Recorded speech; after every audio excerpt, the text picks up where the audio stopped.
सुनो श्याम प्यारे, ये विनती हमारी।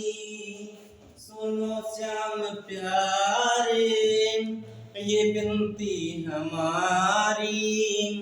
तरसती है अखियाँ दर्श को तुम्हारी। तरसती है अखियाँ दर्श को तुम्हारी। कोई रूप लेकर अब चले आओ। कोई रूप लेकर अब चले आओ। नहीं तो निकल जाए जाने ये हमारी। सुनो श्याम प्यारे, ये विनती हमारी। दरसती है अखियाँ दर्श को तुम्हारी। दर्श को तुम्हारी। नमस्कार भाई और बहनों, मैं मनीष श्रीवास्तव।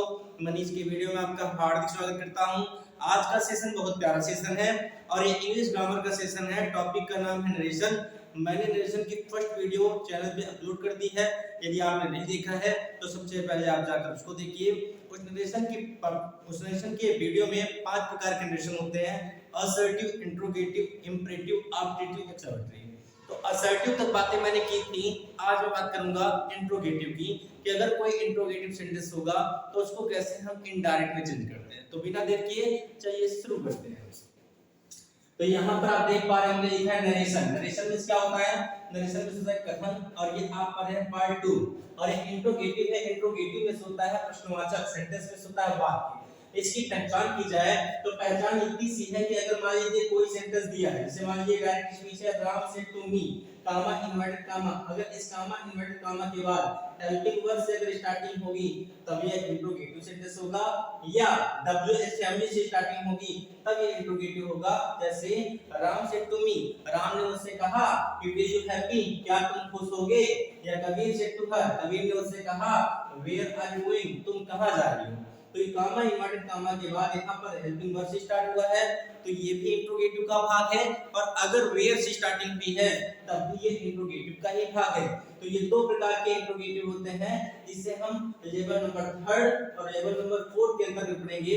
लेवल नंबर 3 होगा भाई और बहनों, उसकी स्टार्टिंग हेल्पिंग वर्ब से होगी, और लेवल नंबर 4 जो होगा उसकी स्टार्टिंग WH वर्ब से होगी। या यूं कहा जाए कि जब कभी भी कोई इन्वर्टेड कामा के बाद हेल्पिंग वर्ब से स्टार्टिंग होगी तो उसका इनडायरेक्ट कैसे चेंज करते हैं, इसको हम लेवल नंबर 3 पढ़ेंगे। और अगर WH से स्टार्टिंग होती है तो उसका इंट्रोगेटिव सेंटेंस को हम इनडायरेक्ट में कैसे चेंज करेंगे, इसको देखेंगे।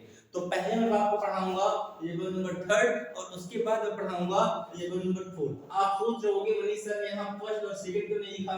भैया इसलिए नहीं लिखा क्योंकि इसके पहले की वीडियो में लेवल नंबर 1 और लेवल नंबर 2 हो चुके हैं। यदि आपने नहीं देखा है तो मैं डिस्क्रिप्शन में लिंक दे दूंगा, आप वीडियो को देखिएगा। और अगर आप तक वीडियो नहीं देखेंगे तब तक आपको ये समझ में नहीं आएगा, तो कृपया करके आप उस वीडियो को जरूर देखिएगा। आइए देखते हैं। लिखा है starting verb. Starting helping verb का मतलब क्या, पहचान हो गई। अब यहाँ पर लिखा है लेवल नंबर 3, जहां पर से टू आएगा वहां पर आपको क्या लिखना है, आज। जहां पर से टू आएगा वहां पर क्या लिखना है, आज। से टू आएगा तो टेंशन नहीं लेना है किस चीज का, टेंस और टाइम नहीं बदलता है। और से टू आता है तो उसका टेंशन लेना है 2 चीज का, एक तो टेंस बदलता है और एक तो टाइम बदलता है। तो से टू आएगा तो आज हो जाएगा, से टू आएगा तो आज हो जाएगा। कामा इन्वर्टेड कामा के स्थान पे इफ आ सकता है या तो वेदर आ सकता है। अच्छा, इफ ये वेदर कहां पर आएगा, जब कामा इन्वर्टेड कामा के बाद हेल्पिंग वर्ब से स्टार्टिंग होगी। तो इफ ये वेदर क्या है, ये कंजंक्शन है, दोनों सेंटेंसों को जोड़ने का काम करेगा। क्योंकि इसके पहले कंजंक्शन क्या था, दैट था। तो यहाँ पर कंजंक्शन क्या रहेगा, इफ रहेगा या तो वेदर रहेगा। इतनी बातें हो गई, यानी यहाँ तक हो गया। सब्जेक्ट बदलता नहीं, ऑब्जेक्ट नहीं बदलता। से टू आएगा तो वहां पर आप पास कर देना, और से टू आएगा तो आज कर देना। इतना हो जाने के बाद कामा इन्वर्टेड कामा के स्थान पे आप इफ ये वेदर में से कुछ भी लिख सकते हैं। अब आती है बात इंट्रोगेटिव। ये क्या है हमारी सर बाबू, इंट्रोगेटिव का मतलब विल यू हैप्पी, ये इंट्रोगेटिव भी है। अगर इसको असर्टिव में चेंज करोगे तभी आप 123 बटा सन, जिसको first person, second person, third person कहते हैं। फर्स्ट पर्सन में आई और बी आते हैं जो कि सब्जेक्ट के अकॉर्डिंग चेंज होते हैं। सेकंड पर्सन में यू आते हैं जो कि ऑब्जेक्ट के अकॉर्डिंग चेंज होते हैं। थर्ड पर्सन में ही, सी, इट आता है जो कि नो चेंज होता है, कोई बदलाव नहीं होता। तो आप इसको देखेंगे, इसको मैंने बताया है वीडियो में। आप देखिए यहाँ पर लिखा है इंट्रोगेटिव। इंट्रोगेटिव को असर्टिव में चेंज करने का एक तरीका है, आपका जो ये सब्जेक्ट है इसको आगे कर दो और इसको पीछे कर दो। जब आप अपने सब्जेक्ट को पेवन में आगे कर दोगे और हेल्पिंग वर्ब को पीछे कर दोगे तो इसी को इंट्रोगेटिव असर्टिव में चेंज होना हो गया। अच्छा, ऐसा क्यों किए? क्योंकि कारण ये है कि यू अगर आगे जाएगा, सब्जेक्ट आगे जाएगा, तभी हमारा first person, second person, third person clear होगा, और जब तक नहीं क्लियर होगा तब तक हमारा इनडायरेक्ट बनेगा ही नहीं। तो इसी चीज को कहते हैं इंट्रोगेटिव को असर्टिव में चेंज करना, हेल्पिंग वर्ब को अंदर करना, सब्जेक्ट को बाहर करना। मान लो हमने सब्जेक्ट को अंदर बाहर कर दिया, हेल्पिंग वर्ब को अंदर कर दिया, तो इंट्रोगेटिव असर्टिव में चेंज हो गया। अब क्या होगा? अब जो सब्जेक्ट है इस सब्जेक्ट को ही और सी के अकॉर्डिंग चेंज करेंगे। ये क्या होता है, क्या समझो कि अगर यहाँ पर लिखा है राम, क्या लिखा है? राम। यहाँ पर यू आया है, तो यू सेकंड पर्सन है। सेकंड पर्सन किससे बात करेगा? ऑब्जेक्ट से। ऑब्जेक्ट क्या है? मी। तो यहाँ पर क्या आएगा? आई। क्या आएगा? आई। लेकिन अगर यहाँ पर ध्यान से देखेंगे, यहाँ पर हमारा लिखा गया है, क्या लिखा गया भैया? यहाँ पर लिखा गया है आई और मी। तो आई और मी किससे बात करेगा? सब्जेक्ट से। अगर यहाँ पर लड़का होगा तो यहाँ पर ही का यूज करेंगे, लड़की होगा तो सी का यूज, प्लूरल होगा तो दे का यूज। वही प्रोसेस यहाँ पर भी है। यू सेकंड पर्सन है, यहाँ मी है तो आई होगा। अगर यहाँ कोई लड़की होती तो सी होता, अगर लड़का होता तो ही होता, प्लूरल होता तो दे का यूज करते हैं। तो ये हमारा 123/7 1 2 3 अपॉन यूसन का फार्मूला है मेरे भाइयों बहनों। तो आपने इतना किया, इतना करने के बाद टेंस चार्ट के अकॉर्डिंग बदलेगा, टाइम चार्ट के अकॉर्डिंग बदलेगा। चार्ट मैंने बनाया था, आप उसको देख लीजिए। जब तक आप नहीं देखेंगे तब तक आपको समझ में नहीं आएगा कि किस टेंस का किस हेल्पिंग वर्ब में चेंजिंग होता है। तो आप इतना समझिएगा। लेवल नंबर 3 में मनीष सर ने क्या-क्या बताया, मनीष भैया ने क्या-क्या बताया, वो बताया क्या था, ध्यान समझिए। उन्होंने कहा था कि says to equal to ask, said to equal to asked, comma invert comma if ये वेदर इंट्रोगेटिव का सर्टिफिकेट के सब्जेक्ट ही सी यानी फर्स्ट सेकंड थर्ड पर्सन के बाद टेंस का चार्ट है, टाइम का चार्ट है। और हां कि जब तक सेट टू नहीं आएगा तब तक टेंस और टाइम नहीं बदलेगा, जब सेट टू आएगा तभी टेंस टाइम बदलेगा। तो इस बात का ध्यान देंगे। नहीं समझे तो यहां समझो। एग्जांपल में लिखा है Ravi says to Rani. Says to में होता है कहता है, कहती है। सेट टू की हिंदी होती है कहा या कहीं। तो रवि सेज टू रानी, तो रवि रानी से कहता है, क्या कहता है कि have you gone to Agra, क्या तुम आगरा जा चुकी हो। अंतिम में क्वेश्चन मार्क है और हेल्पिंग वर्ब से स्टार्ट है। तो इसको इनडायरेक्ट में क्या करेंगे, रवि नहीं बदलेगा, रवि ही लिखा मैंने। आज सेज टू का आज हो गया, रानी ऑब्जेक्ट है, रानी के स्थान पे रानी हो गया, कॉमा इन्वर्टेड कॉमा के स्थान पे इफ हो गया। अब देखो हैव को अंदर किया, यू को बाहर किया। कहां पर? मन में। क्यों? क्योंकि हमें इंट्रोगेटिव को असर्टिव में चेंज करना था। और अगर आपने यू को बाहर किया, हैव को अंदर किया, you is the second person talk to our object, object is Rani, Rani लड़की, रानी क्या है? लड़की है। तो लड़का होता तो ही होता, लड़की है तो सी होगा। तो यहाँ पे से लिख दिए। अब सेज टू है तो टेंस और टाइम नहीं बदलेगा। भाई यू के साथ हैव आया है, यू प्लूरल है, प्रेजेंट परफेक्ट टेंस है, तो सी के साथ है जाएगा क्योंकि सी सिंगुलर है तो हैज हो गया। गॉन के स्थान पे गॉन, टू के स्थान पे टू, आगरा के स्थान पे आगरा। तो कितना आसान है देखिए, बन गया। अगर मान लो यहाँ पर सेज टू ना लिखकर यहाँ पर हम सेट टू लिख दिए, क्या लिख दिए? Said to. तो सेट टू लिखने के बाद क्या होगा, रानी के स्थान रवि के स्थान पे रवि, सेट टू के स्थान पे क्या हो जाएगा? आज। रानी के स्थान पे रानी, इफ के स्थान पे इफ, और इसको आपने सेकंड पर्सन मारा, रानी से बात कराया तो सी हो गया। अब यही दिक्कत है, ये प्रेजेंट परफेक्ट टेंस है, जाएगा पास्ट परफेक्ट में, तो यहाँ पर जहाँ हैज यहाँ क्या हो जाएगा? हैड हो जाएगा। बाकी कोई प्रोसेस में दिक्कत नहीं है क्योंकि टेंस बदला, टाइम है कि नहीं, अगर टाइम होता तो टाइम भी बदलता। तो ये था बच्चा ये रोल नंबर 3।